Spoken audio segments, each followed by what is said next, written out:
இன்றைக்கு நான் குறிப்பாக உங்களுக்காக ஜெபம் பண்ணிவிட்டு நான் தொடர்ந்து இந்த நாளுக்குரிய சத்தியத்துக்காக நம்ம வேத புத்தகத்தை நம்ம திருப்பிக் கொள்வோம். ஆண்டவர் நம்மை நடத்துவார். ஆண்டவருக்கு மகிமை உண்டாவதாக.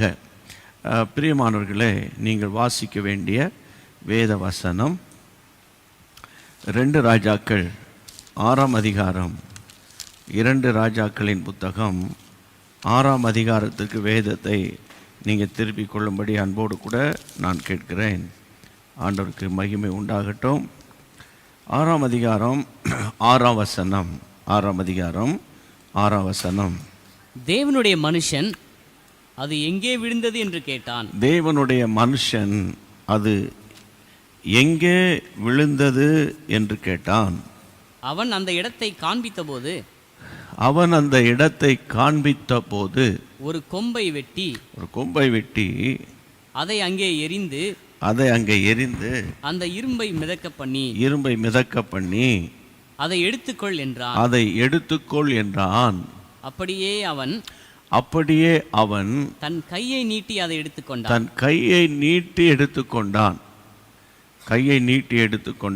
இன்றைக்கு காலையில் ஆண்டவர் இந்த வார்த்தையை எனக்குள்ளே போட்டார். நான் இதை ஒரு வாக்குத்தத்தமாக விசுவாசத்தோடு எடுத்துக்கொண்டு ஜெபம் பண்ணி உங்களுக்காக இதை ஒரு வாக்குத்தத்தமாக கொடுக்கிறேன். என்ன வாக்குத்தத்தம்? 7ஆம் வசனத்தில் கர்த்தருடைய பிள்ளைகளை அதை எடுத்துக்கொள். அப்படி அவன் கை நீட்டி அதை எடுத்துக்கொள் என்றான்.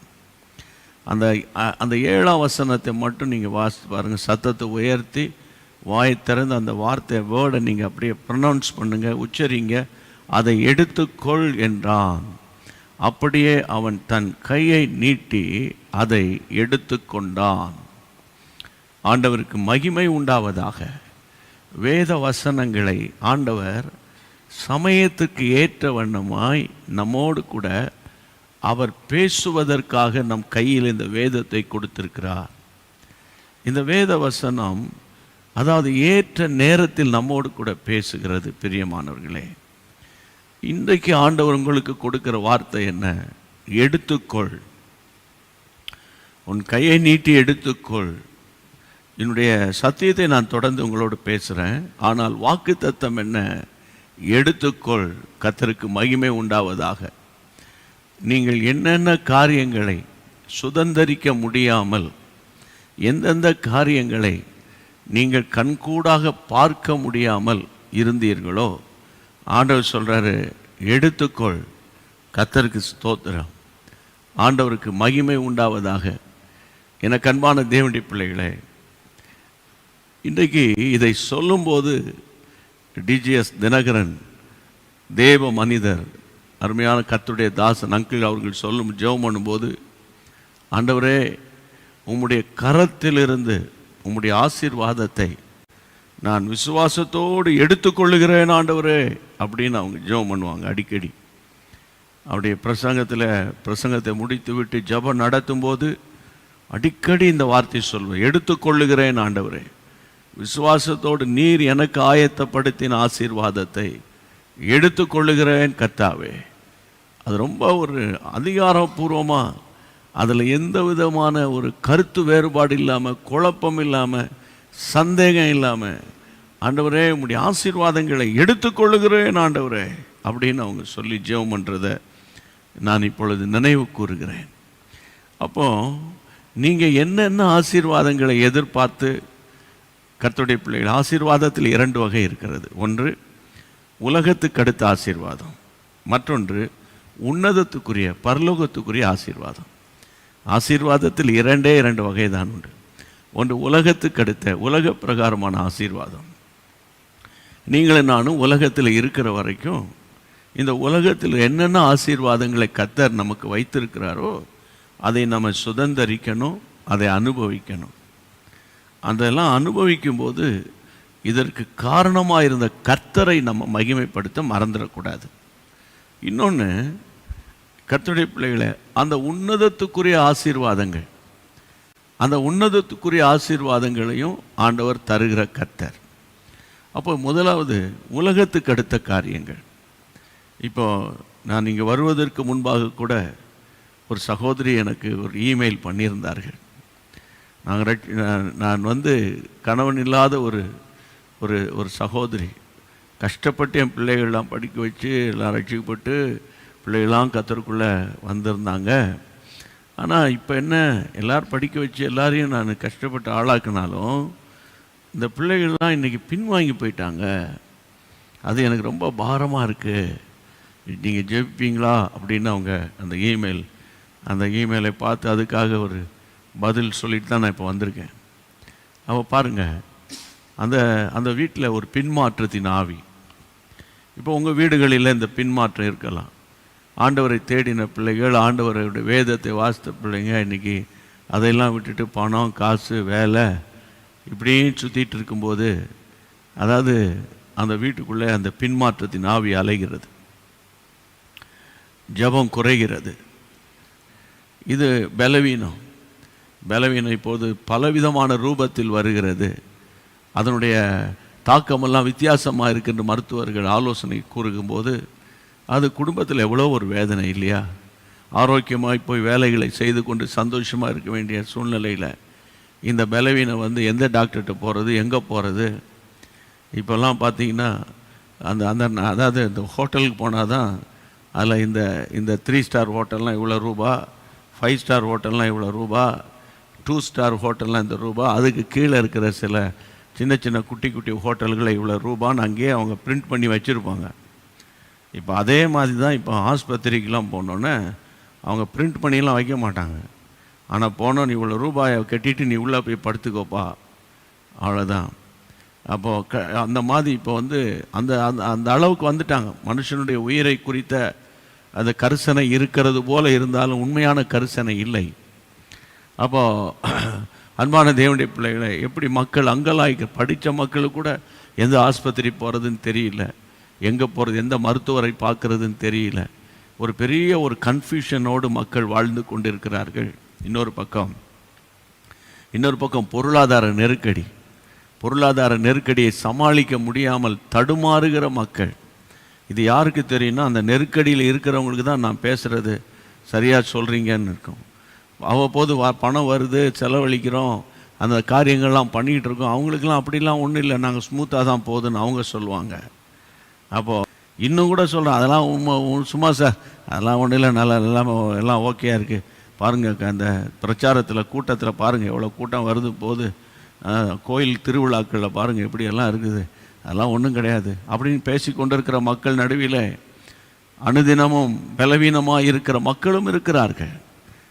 நான் ஏன் இதை உங்களுக்கு சொல்லுகிறேன் என்றால், கர்த்தருடைய பிள்ளைகளே, எந்தெந்த பிரச்சனைக்காக நீங்கள் ஜெபம் பண்ணிக்கிட்டு இருந்தீங்களோ ஆண்டவர் உங்களுக்கு சொல்லுகிற வார்த்தை என்ன தெரியுமா?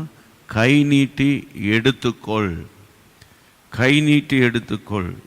வேதம் சொல்லுகிறது, அதை எடுத்துக்கொள் என்று எலிசா சொன்னபோது 7ஆம் வசனம், அப்படியே அவன் கை நீட்டி எடுத்துக்கொண்டான். அன்பு தேவனுடைய பிள்ளைகளே, நடந்தது என்ன அப்படின்னா, தீர்க்கதரிசிகளின் புத்திரர் தங்கள் வீடுகள் மிகவும் நெருக்கமாக இருக்கிறதுனால யோர்தானுக்கு அருகாமையில் இருக்கிற மரங்களெல்லாம் வெட்டிட்டா அங்கே போய் வீடுகளை உண்டாக்கலாமான்னு எலிசா தீர்க்கதரிசியின் இடத்துல அவருடைய உடன் ஊழியர்கள் கேட்டார்கள். எலிசா சொன்னார், நீங்கள் போய் யோர்தான் மட்டும் போய் ஒவ்வொருவரும் உங்களுக்காக மரங்களை வெட்டி வீடுகளை உண்டாக்குங்கள். 6ஆம் அதிகாரம் 1 வசனத்திலிருந்து நான் அப்படியே சொல்லுகிறேன். அவரவர் மரங்களை வெட்டி வீடுகளை உண்டாக்கி கொண்டிருந்தார்கள். கர்த்தருடைய பிள்ளைகளே, வேதம் சொல்லுகிறது, 5ஆம் வசனம் வாசிப்போம். 5, ஒருவன் ஒரு உத்திரத்தை வெட்டி வீழ்த்துகையில், ஒருவன், அதாவது அவர்களில் ஒருவன், ஒரு தீர்க்கதரிசிகளில் ஒருவன் ஒரு உத்திரத்தை வெட்டி வீழ்த்தும் போது கோடாரி தண்ணீரில் விழுந்தது. அவன் ஐயோ என் ஆண்டவனே, அது இரவலாக வாங்கப்பட்டது என்று அவன் கூவினான். கர்த்தருடைய பிள்ளைகளே, ஆங்கில வேதாகமத்தில் பார்த்தீங்கன்னா அவன் சத்தம் போட்டு அழுதான் அப்படின்னு அங்கே மொழிபெயர்த்திருக்கிறாங்க. இப்போ எல்லாரும் வீடுகளை உண்டாக்குகிறாங்க, அவங்க பிரயாசப்படுறாங்க. எலிசா கூட இருக்கிறாரு. கூட இருக்கும்போதும் கை தவறி கோடாரி அந்த தண்ணீரில் விழுகிறது. அது எந்த தண்ணீர் என்றால் யோர்தான். வேதாகமத்தின் நாட்களிலே யோர்தான் இப்போது இருக்கிறது போல் அல்ல. அது நீளமான நதியும் அகலமானதும் ஆழமானதுமாக இருக்கும். அதுவும் கர்த்தருடைய பிள்ளைகளை அந்த அறுப்பு காலங்களில் அந்த யோர்தான் நதி கரை புரண்டு ஓடும். அந்த கரையில் கால் வச்சு அவ்வளோதான், இழுத்துட்டு போயிடும். அவ்வளோ ஒரு பெரிய ஒரு யோர்தான் நதி என்பது ஒரு விசேஷமானது. ஆனால் அந்த கோடாரி, அது ஒரு இரும்பு கோடாரி. அது கை தவறி அவர் போட்டு விட்டார். கை தவறி தண்ணீரில் விழுந்தது. நல்லா கவனிங்க, இரும்பு கோடாரி விழுந்தது தான். அது மிதக்குவதற்கு வாய்ப்பே கிடையாது. ஐயோ, அதனால தான் இரவலாக வாங்கினேனே, எனக்கு சொந்த கோடாரி கூட இல்லை, இன்னொருத்தர்கிட்ட கொஞ்சம் இரவலாக வாங்கிட்டு நான் மரங்கள்லாம் வெட்டிட்டு கொண்டு வந்து தரேன்னு சொல்லி கொண்டு வந்தேனே. ஆனால் இப்பொழுது அந்த கோடாரி தண்ணீரில் விழுந்து விட்டது என்று சத்தம் போட்டு கூவுகிறான், அல்லது சத்தம் போட்டு அவன் அழுகிறான். கர்த்தருடைய பிள்ளைகளே, வேதம் சொல்லுகிறது 6ஆம் வசனம் வாசியுங்கள். தேவனுடைய மனிதன் அது எங்கே விழுந்தது என்று கேட்டான். அவன் அந்த இடத்தை காண்பித்த போது ஒரு கொம்பை வெட்டி அதை அங்கே எறிந்து, அந்த இடத்தில் எரிந்து அந்த இரும்பை மிதக்க பண்ணுகிறார். இந்த மாதத்தில் நீங்கள் விசுவாசிக்க வேண்டிய வார்த்தை. அப்போ இதுக்கு முன்னால் நாங்கள் விசுவாசிக்கலையா? ஐயா, கர்த்தருடைய பிள்ளைகளை நீங்கள் எல்லாரும் விசுவாசித்தோம். நான் விசுவாசித்தேன், நீங்கள் விசுவாசிச்சிங்க. ஆனால் நீங்கள் உங்கள் மனதில் ஒன்றை பதித்து வைத்து கொள்ளுங்கள். ஆண்டவருடைய பிள்ளைகளாய் நீங்கள் மாறிட்டீங்கன்னா, இந்த உலகத்தில் என்னென்ன ஆசீர்வாதங்கள் உண்டோ அது உங்கள் வீட்டுக்கு உண்டு, அது உங்களுக்கு உண்டு. அதில் எந்த அளவும் நீங்கள் பின்னடையவே கூடாது. ஆனால் கவனிக்க வேண்டிய விஷயம் என்னன்னு கேட்டால், நம் ஆண்டவர் அதினதின் காலத்தில் நேர்த்தியாய் செய்வார். அப்போது இந்த மாதத்தில் நீங்கள் இந்த மார்ச் மாதத்தை எப்படியோ நம்ம கடந்து வந்துட்டோம். 31 நாள். இந்த வருஷம் 3 மாதம் வேகமாக 21 வேகமாக 3 மாதம் ஓடினது போல் இருக்குது. ஒருவேளை நாங்கள் இரவும் பகலும் மீட்டிங்ஸ் அது இதுன்னு போகிறதுனால எங்களுக்கு நேரம் போகிறதே தெரியலன்ற மாதிரி இருக்குது. இரும்பு மிதக்காது. இரும்பு என்ன செய்யாது? மிதக்காது. மிதப்பதற்கு சாத்தியக்கூறே கிடையாது. அதை போல் உங்கள் வாழ்க்கையில் மீண்டும் ஒரு ஒளிமயமான காலம், மீண்டும் ஒரு ஆரோக்கியம், மீண்டும் ஒரு பொருளாதார செழிப்பு, மீண்டும் ஒரு புதிய நம்பிக்கை, மீண்டும் ஒரு புதிய குடும்ப நல் உறவு, மீண்டும் இழந்த வேலை, மீண்டும் இழந்த பரிசுத்தம், அபிஷேகம், சரியா? இதுக்கெல்லாம் வாய்ப்பே இல்லாமல் போயிட்டு இனி அதுக்கு அந்த மாதிரி ஒரு வாய்ப்பே சந்தர்ப்பமே இல்லை என்ற முடிவுக்கு தள்ளப்பட்டவர்களுக்கு இப்போ நான் சொல்கிறேன், இரும்பு மிதக்குமா என்ற கேள்விக்கு உடனே நம்ம எல்லாரும் பதில் சொல்லுவோம். அது மிதக்கிறதுக்கு வாய்ப்பு கிடையாது. அது விழுந்த உடனே வேகமாய் அது அந்த யோர்தான் நதியின் அந்த ஆழத்திற்கு போயிருக்கும். உண்மையிலே போயிருக்கும். ஆனால் நடந்தது என்ன என்று உங்களுக்கு தெரியும். தேவ மனிதன் சொல்லுகிறார், அவன் போடுகிற சத்தத்தை கேட்ட உடனே, ஐயோ இரவலாய் வாங்கப்பட்டது, விழுந்துருச்சேன்னு அந்த தேவ மனிதன் கேட்கிறார். 6ஆம் வசனத்தில் அது எங்கே விழுந்தது மட்டும் நீங்கள் சொல்லுங்கள். அழ வேண்டாம், பதட்டப்பட வேண்டாம். எங்கே விழுந்தது அந்த இடத்த மட்டும் காட்டுங்க. அவர் காட்டின உடனே பாருங்கள், ஒரு கொம்பை வெட்டி அந்த விழுந்த இடத்தில் அவர் எரிகிறார். அந்த கொப்பை வெட்டி போடுகிறார். கொம்பை வெட்டி அங்கே தூக்கி எரிகிறார். எரிந்த கொஞ்ச நேரத்தில் அந்த யோர்தானின் ஆழத்தில் கடந்த இரும்பு அப்படியே மேலே எழும்பி வருகிறது. கரம் உயர்த்தி ஆண்டவரை ஸ்தோத்திரம் பண்ணுங்க. கர்த்தருடைய பிள்ளைகளே, இது விஞ்ஞான ரீதியாக சாத்தியக்கூறு இல்லாத ஒரு காரியம். அதே போல் மருத்துவ ரீதியாக உங்களுக்கு இந்த நோய் குணமாவது அரிது, சரியா?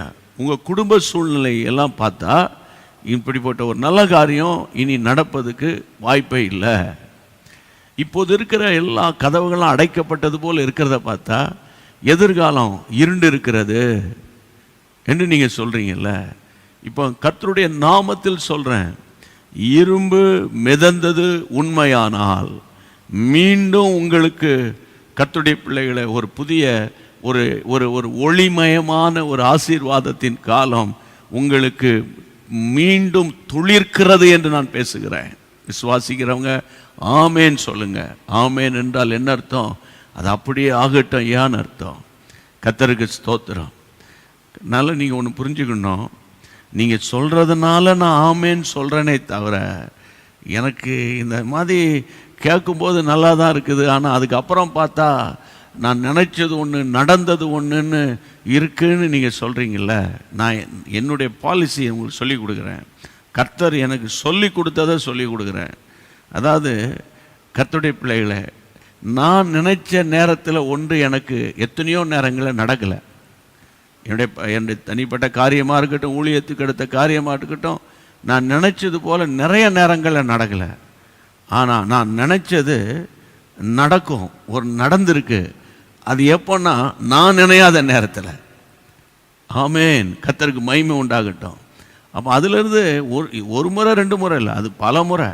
அப்போ அதிலிருந்து ஆண்டவர் எனக்கு சொல்லி கொடுத்த பாடம் என்னென்னா, நீ விரும்புகிறது நடக்கும், ஆனால் நீ விரும்பின நேரத்தில் நடந்தா, அதாவது நீ இதை மேன்மையாக நினைக்க மாட்ட. நான் விரும்புகிற நேரத்தில் நடந்தாதான் உன் வாழ்க்கை ஜெயத்தோடு முடியும். இன்றைக்கி சிலருக்கு உடனே அற்புதம் நடந்த உடனே பொதுவான கருத்து, அதாவது இது ஒரு 70% நீங்கள் எடுத்துக்கொள்ளலாம். டக்கு நடக்கிறவங்க கடைசி வரைக்கும் கத்தரோடு நடக்கிறது இல்லை. ஒருத்தருக்கு டக்குன்னு எல்லாம் முடியுது, எல்லாம் செட்டில் எல்லாம் பண்ணுதுன்னு சொன்னால் அவங்களும் ஆமேன் பிரைஸ் லார்ட் அல்லேலூயா சொல்லுவாங்க. ஆனால் அவங்களுக்குள்ள அர்ப்பணிக்கப்பட்ட ஒரு வாழ்க்கை இருக்குமானா இருக்காது. ஒரு டஃப்பான ஒரு மினிஸ்ட்ரிக்கு வாங்கன்னு கூப்பிட்டா, உதாரணத்துக்கு வரீங்களா அந்த கிராம ஊழியத்துக்கு போகலாமா? அப்படியா, கிராம ஊழியத்துக்கா? பயங்கர வெயில் அடிக்க ஆரம்பிச்சுட்டு வெக்கையாக இருக்குதே, ரொம்ப இதாக இருக்குது, கொஞ்சம் வெயில் தாழ்ந்த உடனே போகலாமா, அல்லது கொஞ்சம் அப்படி ஆகஸ்ட் செப்டம்பரில் போகலாமா அப்படின்னு அவங்க சொல்லிக்கிட்டு இருப்பாங்க. ஆனால் இந்த மாதிரி உருட்டி பரட்டி கர்த்தர் அவனை உருவாக்கி வைத்தவனுக்கு, அவனுக்கு மே மாதம் ஒன்று தான், ஆகஸ்ட் ஒன்று தான், அக்டோபர் ஒன்று தான், நவம்பர் ஒன்று தான். ஏன்னா கர்த்தர் உருட்டி எடுத்து வச்சுருக்காரு. அப்போ இன்றைக்கு கர்த்தருடைய நாமத்தினால் சொல்கிறேன், சில விஷயங்கள் உங்களுக்கு தாமதமாக ஆக ஆக உங்கள் சிந்தையில், ஆவியில், ஆத்துமாவில் ஒரு பெரிய ஒரு சவால்களும் கஷ்டங்களும் போராட்டங்களும் ஒரு நெருக்கங்களும் ஒரு மாதிரி நம்ம எங்கே போகிறோன்னு தெரியாத அளவுக்கு நீங்கள் போயிட்டு இருக்கீங்க. ஆனால் இந்த நேரத்தில் தான் ஆண்டவர் சொல்கிறாரு, அதாவது உன் வாழ்க்கையில் அதாவது இரும்பு மிதக்கும். அப்படின்னா என்ன? நடக்காதது நடக்கும். கர்த்தருக்கு ஸ்தோத்திரம். இதெல்லாம் நடக்குமா? இதெல்லாம் நடக்கிறதுக்கு வாய்ப்பு இருக்கா? எனக்கு இனி ஒரு குழந்தை பிறக்குமா? இனி என் புருஷன் பைபிளை தூக்கிட்டு ஆலயத்துக்கு வருவாரா? இந்த குடியை இருந்தால் விட போகிறாரா அப்படின்னு நீங்கள் நினைக்கலாம். தேவன் சகலவற்றையும் புதிதாக்குகிறவர். ஆனால் ஒன்றே ஒன்று என்ன செய்யணும்னா, எலிசா கேட்குறாரு பாருங்க, எப்பா நீ அழாத, தயவுசெய்து நீ கர்த்தருடைய பிள்ளை, நீ அழாத, நீ கர்த்தருடைய மனுஷன், நீ அழாத, சத்தம் போடாத, ஆனால் ஒன்றே ஒன்று சொல்லு, அது எங்கே விழுந்துச்சு மட்டும் சொல்லிடு, மற்றதை நான் பார்க்குறேன். அவர் சொன்னார், இந்த இடத்துல தான் விழுந்துச்சின்னு. அதோட நீ அமைதியார். ஒரு கொம்பை வெட்டி அந்த இடத்துல எரிந்தார். அந்த கொம்பு அல்லது அந்த ஒரு மரக்கிளைன்னு வைப்போம், அது எதை குறிக்கிறது தெரியுமா? சிலுவை மரத்துக்கு அடையாளம். கர்த்தருக்கு ஸ்தோத்திரம். அது சிலுவை மரத்துக்கு அடையாளம். அதாவது எப்படிப்பட்ட தீராத வியாதியினாலும் சரி, தீராத வழக்குகளாலும் சரி, தீராத குடும்ப சண்டைகளாலும் சரி, தீராத நோய்களோ அல்லது என்னென்னலாம் தீராமல் இருக்குதோ, விட முடியாத பாவங்களானாலும் சரி, சிலுவை மரத்தின் அண்டைக்கு ஒருவன் வருவாரானால், சிலுவை அண்டைக்கு ஒருவர் வருவாரானால், அவன் வாழ்க்கையில் தேவன் நடக்காதவைகளை நடக்க பண்ணுவார். ஆமேன் சொல்லுங்க. ஆமென். அவன் சொன்னான், இவர் கொம்பை வெட்டி போட்டார், இரும்பு மிதக்கிறது. எதில் மிதக்கிறது? எதில் மிதக்குது? குளத்தில் மிதக்கல, ஏரியில் மிதக்கல. நல்லா கவனிச்சுக்கோங்க. அதாவது வேகமாய் பிரவாகித்து ஓடிக்கொண்டிருக்கிற ஒரு ஒரு ஒரு நதியிலே அது மிதக்குது. நதியில் மிதக்குது. நதி ஓடுகிறது, பிரவாகித்து ஓடுகிறது. அப்போ தண்ணீர் எந்த பக்கமோ மிதந்ததே அற்புதம். ஆனால் மிதந்ததே அற்புதம். ஆனால் ஓடுகிற தண்ணீரில் கை நீட்டி எடுத்துக்கொள்ளக்கூடிய தூரத்தில் அது நிற்குதுன்னா, அப்போ அது ஓடாதபடிக்கு, தண்ணீரோடு தண்ணீராய் போகாதபடிக்கு அந்த இரும்பை என் ஆண்டவர் தனது வலிமையால், இந்த தேவ மனுஷன் கையை இவ்வளோதான் நீட்ட முடியும், அதுக்கு மேலே இவன் கையை நீட்ட முடியாது. அதனால் அவன் கை எற்ற அளவுக்கு கர்த்தர் கொண்டு வந்து அந்த இரும்பை மிதக்க பண்ணி எளிதாக எடுத்துக்கொண்டது போல கர்த்தருடைய நாமத்தினாலே நான் சொல்லுகிறேன். விசுவாசிக்கிறவங்க ஆமேன் சொல்லணும். கர்த்தருக்கு ஸ்தோத்திரம், கர்த்தருக்கு மகிமை உண்டாவதாக. யோர்தான் பிரவாகித்து ஓடுதுன்னு சொன்னேன், கரை புரண்டு ஓடுதுன்னு சொன்னேன். அப்போ மிதந்ததே என்ன, மிதந்த உடனே இது பார்த்து மிதந்துட்டு பார்த்தியா, அது வேகமாக போது பார், நீ நீச்சல் அடித்து வேகமாக போய் நீந்தி போய் அதை பிடிச்சிட்டு வாப்பா அப்படின்னு சொல்லலை. நீ இருக்கிற இடத்துல இரு, கையை மட்டும் நீட்டு, உன் கை கண்டை அந்த இரும்பு வந்து நிற்கும் பாரு. இதுதான் கிறிஸ்தவ வாழ்க்கையில் தேவனை நம்புகிறவனுக்கு கர்த்தர் செய்கிற காரியம். தேவனை நம்பி சார்ந்து இருக்கிறவனுக்கு கர்த்தர் செய்கிற காரியம். அதனால் நீங்கள் கர்த்தருடைய நாமத்தினால் சொல்கிறேன், விழுந்தது என்று கூவினவன், விழுந்தது என்று கதறினவன், இப்போ ரொம்ப கை நீட்டி எடுக்க வேண்டிய தூரத்தில் அந்த கோடாரி வந்து விட்டது போல கை நீட்டி எடுத்துக்கொள்வோம் என்று நீங்கள் அறிக்கை பண்ணி விசுவாசத்தோடு கர்த்தரை நோக்கி ஸ்தோத்திரம் பண்ணுவோமா? ஆமேன். கர்த்தரால் கூடாதது ஒன்றுமில்லை. ஆமேன். உங்களுக்காக நான் இந்த மாதத்தின் ஆசீர்வாதத்துக்காக ஜெபிக்கிறேன்.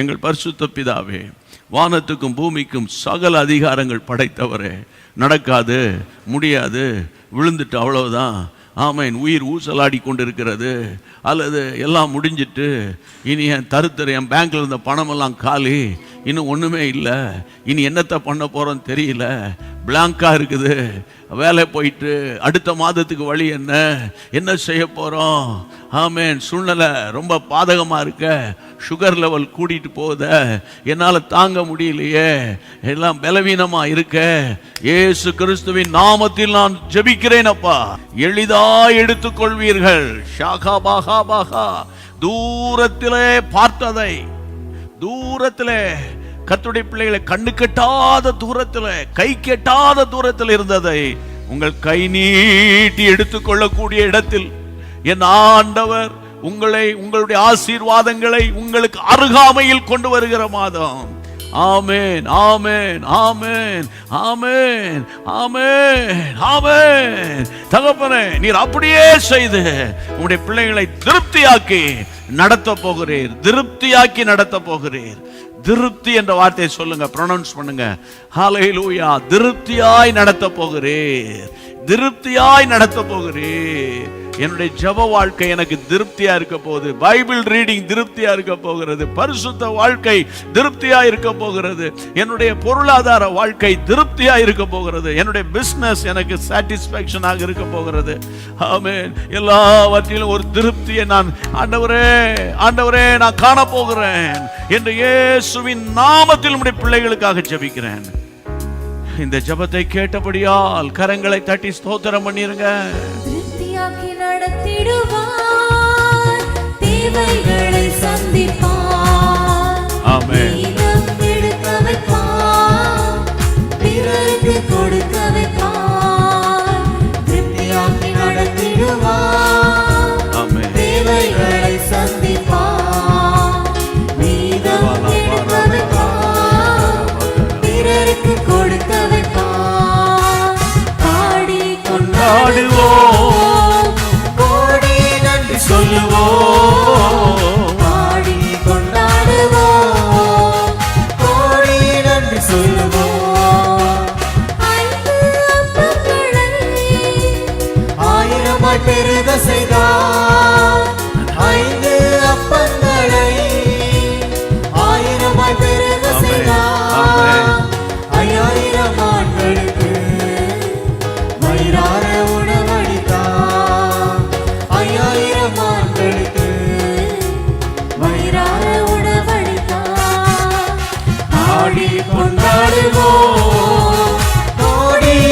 சொல்லுவோம், பாடி கொண்டாடுவோம், கோடி நன்றி சொல்லுவோம். நோடும் பொருளோடும் புறப்பட செய்தாரே. பொன்னோடு பொருளோடும் ஆமென். புறப்பட செய்தாரே. பலவீனம் இல்லாமலே பாதுகாத்து நடத்தினாரே. ஒரு பலவீனம் இல்லாமலே பாதுகாத்து நடத்தினாரே. பாடி கொண்டாடுவோம், கோடி நன்றி சொல்லுவோம், பாடி கொண்டாடுவோம், கோடி நன்றி சொல்லுவோம், பாடி கொண்டாடுவோம். எல்லாரும் கரங்களை தட்டி கோடி நன்றி சொல்லுவோம், ஆமென். பாடி கொண்டாடுவோம், கோடி நன்றி சொல்லுவோம். ஆமென். இந்த மாதத்துல நீங்க அடிக்கடி இந்த 2 ராஜாக்கள் 6ஆம் அதிகாரம் 7ஆம் வசனத்தை நீங்க அடிக்கடி உங்க தனி ஜெபத்துல சொல்லி சொல்லி ஜெபிக்கணும் என்று நான் உங்களுக்கு ஞாபகப்படுத்துறேன். கை நீட்டி எடுத்துக்கொள்ளப்பா. கர்த்தருக்கு ஸ்தோத்திரம். சுகம், சமாதானம், ஆரோக்கியம், செழிப்பு எல்லாவற்றையும் நீ கை நீட்டி எடுத்துக்கோ என்று ஆண்டவர் நமக்கு வாக்கு கொடுக்கிறார். இந்த செய்தியை நீங்கள் கேட்டதற்காக நான் கர்த்தருக்கு நன்றி சொல்கிறேன். விடுதலையாக்கினார், புதிய மனிதராய் புதிய மனுஷியாய் கர்த்தர் உங்களை உயிர்ப்பித்து விட்டார். ஆமென். மேற்குக்கும் கிழக்குக்கும் எவ்வளவு தூரமோ அவ்வளவு தூரமாய் உங்கள் பாவங்களை கர்த்தர் உங்களிலிருந்து நீக்கிவிட்டார். கடலின் ஆழத்தில் கொண்டு போய் போட்டு விட்டார். என் ஆண்டவர் திரும்பி பார்க்க மாட்டார். அவர் கிருபை உள்ள ஆண்டவர். உங்களை மறுபடியும் உயிர்ப்பித்ததற்காக, இன்றைக்கு கர்த்தர் உங்களை ரட்சித்ததற்காக ஆண்டவருக்கு நல்ல நீங்கள் நன்றி சொல்லணும். உயிர்ப்பித்ததற்காக ஆண்டவருக்கு நன்றி சொல்லணும். ஆண்டவருக்கு மகிமை உண்டாகட்டும். ஆண்டவருக்கு மகிமை உண்டாக. தொடர்ந்து உங்களுடைய ஜெப குறிப்புகளை தைரியமாய் எங்களுக்கு அனுப்புங்க. நாங்கள் உங்களுக்காக ஜெபிக்கத்தானே இருக்கிறோம். ஆமென். ஜெபிச்சு விசுவாசத்தோடு பதில் எழுதுவோம். அந்த பதில் எழுதும்போது என்ன வாக்கு தத்தங்களை நாங்கள் அனுப்புகிறோமோ உடனே பைபிளை திறந்து எடுத்து விசுவாசத்தோடு கிளைம் பண்ணி ஜெபம் பண்ணுங்க. ஆண்டவர் உங்களை அளவில்லாமல் ஆசீர்வதிப்பாராக. இணைந்து சொல்வோமா? என் ஆத்துமாவே கர்த்தரை ஸ்தோத்திரி, என் முழு உள்ளமே அவருடைய பரிசுத்த நாமத்தை ஸ்தோத்திரி. என் ஆத்துமாவே கர்த்தரை ஸ்தோத்திரி, கர்த்தர் செய்த சகல உபகாரங்களை மறவாதே. ஆமென். Praise God. Hallelujah. God bless you.